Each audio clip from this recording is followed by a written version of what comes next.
বাঘ আর বিড়াল দুই বন্ধুর অসাধারণ গল্প। একদিন এক বিশাল জঙ্গলে এক শক্তিশালী বাঘ বাস করত। সে ছিল খুব একা।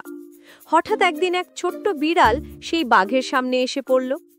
বিড়াল বলল, তুমি এত একা কেন বন্ধু? বাঘ অবাক হয়ে তাকালো। বিড়ালের মিষ্টি কথা আর হাসি দেখে বাঘের ভয় কেটে গেল। তারা দুজন একসঙ্গে খেলতে শুরু করলো। বাঘ তার বড় আকারের কারণে একটু সতর্ক ছিল, কিন্তু বিড়াল ছিল নির্ভীক। একদিন খেলার সময় বিড়ালটা অসাবধানতাবশত নদীর প্রবল স্রোতে পড়ে গেল। বাঘ এক মুহূর্তও দেরি না করে ঝাঁপিয়ে পড়ল আর তার শক্তিশালী থাবা বাড়িয়ে বিড়ালকে টেনে তুলল। বিড়াল বাঘের জীবন বাঁচানোর জন্য খুব কৃতজ্ঞ ছিল। সেই দিন থেকে তাদের বন্ধুত্ব আরও দৃঢ় হলো।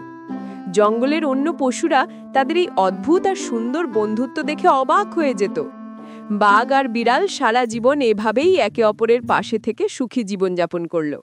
তাদের বন্ধুত্ব সবার জন্য এক সুন্দর দৃষ্টান্ত হয়ে রইল।